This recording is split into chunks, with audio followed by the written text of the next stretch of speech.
Assalamualaikum warahmatullahi wabarakatuh. Halo Sobat Lasar, bagaimana keadaan kalian? Semoga kalian selalu dalam keadaan sehat, bahagia, dan dilancarkan rezekinya. Perkenalkan, saya Dodi Dananjaya, peserta Lasar CPNS golongan 3 tahun 2022 yang diselenggarakan oleh BPSDM Provinsi Kalimantan Selatan. Saya masuk dalam angkatan 29 kelompok 4. Jabatan saya sebagai analis bahan pengembangan, standarisasi, kompetensi, dan pelatihan kerja di Dinas Tenaga Kerja dan Transmigrasi Kabupaten Barito Kuala. Pada kesempatan ini, saya akan membuat video yang berjudul Aku, Simak ASN, dan Instansi. Nah, saya akan coba menguraikan. Yang pertama adalah menyiapkan bahan pelaksanaan kebijakan teknis. Yang kedua, menyiapkan bahan pembinaan umum dan teknis. Kemudian menyiapkan bahan koordinasi, lalu menyiapkan bahan pemberian bimbingan teknis dan supervisi.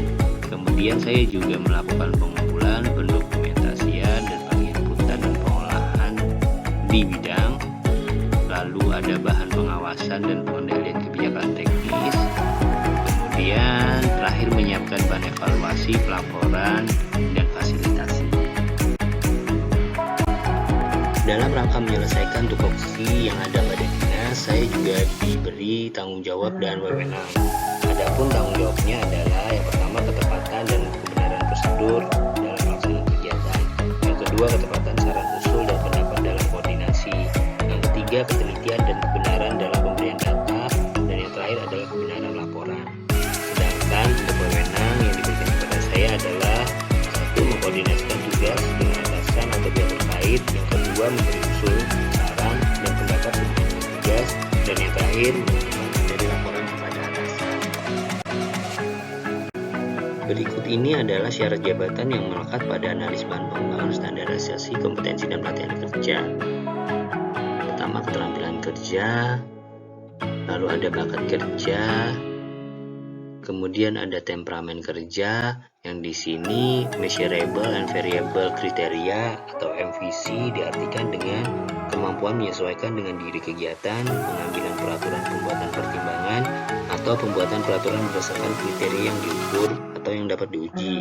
Sedangkan REPCON atau repetitive continuous REPCON diartikan dengan kemampuan menyesuaikan diri dalam kegiatan yang berulang atau secara terus-menerus, melakukan kegiatan yang sama sesuai dengan perangkat prosedur, urutan, atau kecepatan waktu.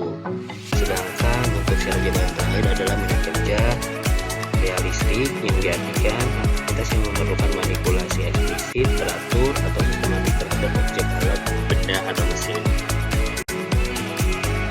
Kemudian minat kerja.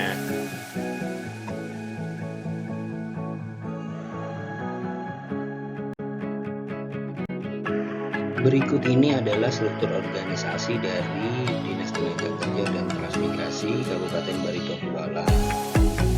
Selain itu, di sini ada sasaran kinerja dari 3 bidang yang ada di Disnakerja. Pertama, bidang peningkatan produktivitas tenaga kerja memiliki sasaran kinerja untuk meningkatnya kesempatan kerja. Kemudian bidang hubungan industrial memiliki sasaran kinerja meningkatnya perlindungan dan kesejahteraan pekerja. Sedangkan bidang transmigrasi memiliki sasaran kinerja meningkatnya satpras yang mantap di kawasan transmigrasi.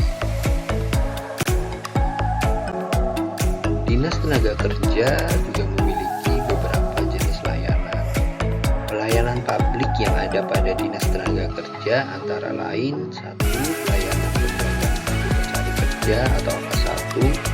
Kemudian pelayanan pelatihan institusional dan institusional yang diselenggarakan biasanya di PTD atau PLK. Lalu pelayanan pengaduan perselisihan hubungan industrial antara pekerja dan pemberi kerja. Kemudian ada juga pelayanan untuk pengesahan peraturan perusahaan. Sebagai seorang analis, ada beberapa tugas dan fungsi pekerjaan yang erat kaitannya dengan capaian dari tujuan organisasi. Berikut ini saya sampaikan beberapa fungsi pekerjaan saya yang sangat mempengaruhi dari capaian organisasi. Yang pertama pertama adalah memadukan data, di mana saya menyatukan atau memadukan hasil dari analisis data untuk menemukan data, menyusun karangan, atau mengembangkan konsep, pengetahuan, interpretasi, atau menciptakan gagasan. Kemudian saya mengkoordinasikan data, di mana saya menentukan waktu, tempat, atau urutan operasi yang akan dilaksanakan, atau tindakan yang harus diambil berdasarkan hasil analisa data. Kemudian melaksanakan ketentuan dan melaporkan kejadian dengan cara menghubung-hubungkan, mencari kaitan, serta membandingkan data setelah data tersebut dianalisa.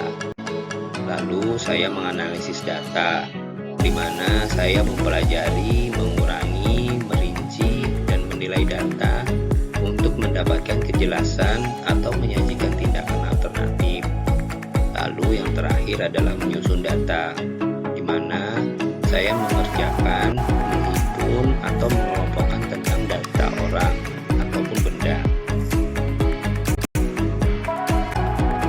Selain menerapkan nilai-nilai dasar ASN pada kehidupan nyata, dalam rangka menuju Smart ASN 2024, ada beberapa prinsip perilaku yang telah saya terapkan juga di Dinas Tenaga Kerja dan Transmigrasi. Yang pertama adalah nasionalisme. Saya tunjukkan dengan cinta tanah air, selalu berpedoman pada Pancasila sebagai ideologi, menggunakan bahasa Indonesia di lingkungan kerja. Kemudian integritas saya terapkan dengan jujur, taat kepada aturan yang berlaku, menjaga sopan santun, mampu untuk bekerja sama. Untuk profesionalisme, saya selalu menjalankan tugas sebaik-baiknya dan selalu meningkatkan kapabilitas saya. Kemudian wawasan global, saya cepat beradaptasi terhadap perkembangan. Kemudian memberikan inovasi dalam upaya menyelesaikan tugas, lalu mengasah kemampuan, baik kemampuan teknis ataupun kemampuan yang bersifat mendukung. Hospitality, saya selalu ramah kepada semua lawan bicara, selalu menyapa kepada semua orang yang dijumpai. Kemudian memiliki kemampuan IT dan bahasa asing, saya selalu menggunakan media sosial dalam penyebaran informasi, memperkuat literasi digital, dan membiasakan dalam penyebutan istilah-istilah bahasa asing. Networking, saya selalu berteman dengan siapa saja, memberikan kesan yang menyenangkan saat berkenalan, dan menjalin kerjasama kepada masyarakat dalam rangka peningkatan keterampilan dan kesempatan kerja. Untuk entrepreneurship, saya terapkan dengan memberikan gagasan kepada pimpinan dalam upaya menjalankan tupoksi, lalu memberikan solusi kepada pencari kerja terdaftar dalam upaya mencari pekerjaan, dan yang terakhir, berani menyampaikan ide. Demikian video saya yang